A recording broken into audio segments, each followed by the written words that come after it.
Assalamualaikum warahmatullahi wabarakatuh. Salam untuk kalian semua, jumpa lagi dengan channel kesayangan kita. Semoga kalian dalam keadaan sehat dan bahagia selalu.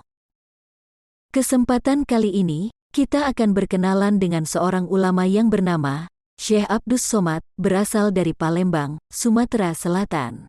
Syekh Abdus Somad Al-Palimbani dilahirkan di Palembang pada tahun 1150 Hijriah atau 1737 Masehi. Ada beberapa versi pendapat mengenai ayahanda beliau. Versi pertama, menurut Voorhoeve, seorang sastrawan Belanda, menyebutkan bahwa dari beberapa karya tulis yang diyakini karya Syekh Abdus Somad, tersurat nama ayahanda beliau adalah Abdullah. Versi kedua, menurut Muhammad Hatib Kuswain, ayahanda beliau adalah Abdul Jalil. Versi ketiga, menurut publikasi oleh Syarifuddin, Abdullah, dan Ahmad, ayahanda Syekh Abdus Somad adalah Abdurrahman. Ibunda beliau adalah Raden Ranti. Syekh Abdus Somad Al-Palimbani tinggal dalam lingkungan Keraton Kuto Cerangcangan, berlokasi tepatnya di 17 dan 20 Ilir Palembang, karena ayahnya menjabat sebagai Kepala Penjaga Istana Kuto Cerancangan Kesultanan Palembang Darussalam pada masa Sultan Agung dan Sultan Mahmud Badarudin. Ibunda beliau wafat tatkala usianya baru 1 tahun. Selain belajar kepada ayahnya sendiri, Syekh Abdus Somad Al-Palimbani juga mendapatkan pendidikan dari ulama-ulama besar Palembang pada waktu itu, seperti Tuan Fakih Jalaluddin, Hasanuddin bin Jakfar, dan Sayyid Hasan bin Umar Idrus. Usia 10 tahun, beliau sudah hafal Al-Quran. Menginjak masa remaja, beliau hijrah ke Kedah dan Patani untuk menuntut ilmu. Setelah itu, beliau pergi ke Mekah untuk berhaji dan menuntut ilmu dari ulama-ulama di Tanah Suci. Selama menuntut ilmu di Mekah, Syekh Abdus Somad Al-Palimbani bersahabat erat dengan Muhammad Arsyad Al-Banjari, Abdul Wahab Bugis, dan Abdul Rahman Masri Al-Batawi.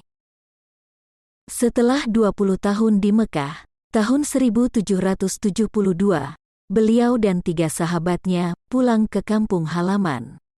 Di tanah air, selain berdakwah dan mengajar, Syekh Al-Palimbani termasuk pahlawan yang gigih memerangi penjajahan Belanda dan Inggris. 1 tahun setelah pulang kampung, atas perintah gurunya, beliau berangkat kembali ke Mekah.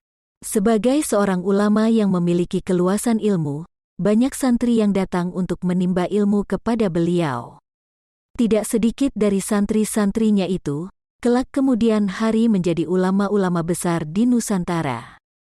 Santri beliau diantaranya adalah Mufti Betawi Sayyid Usman bin Yahya, Muhammad Khalil Bangkalan, Ahmad Hatib Minangkabau, Tuan Guru Zainuddin Sumbawa, dan masih banyak lagi lainnya. Syekh Abdus Somad Al-Palimbani adalah sosok ulama yang produktif dalam dunia menulis. Setidaknya ada 26 kitab yang beliau hasilkan. Di antara karya tulis beliau, yang banyak diperbincangkan, adalah yang berjudul Sairus Salikin. Kitab Sairus Salikin ini dianggap sebagai lambang dari puncak keilmuan Syekh Abdus Somad Al-Palimbani. Syekh Abdus Somad Al-Palimbani memiliki beberapa orang keturunan dari 3 pernikahan yang beliau jalani. Keturunan beliau tersebar di Arabia dan Nusantara. Di antara keturunan beliau, yang terkenal karena sangat berilmu dan menjadi guru dari banyak ulama Nusantara adalah putri beliau yang bernama Fatimah.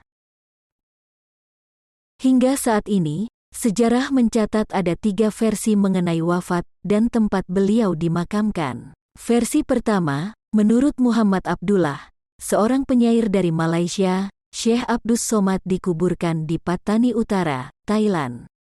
Tepatnya di antara Kampung Sekom, dengan Cenak daerah kawasan Tiba, sekitar tahun 1244 Hijriah atau 1828 Masehi. Versi kedua, menurut Profesor Azyumardi Azra, diduga kuat bahwa Syekh Abdus Somad Al-Palimbani meninggal di Arabia. Versi ketiga, menurut Muhammad Hatib Kuswain, Syekh Abdus Somad Al-Palimbani dimakamkan di daerah Kertapati, Palembang.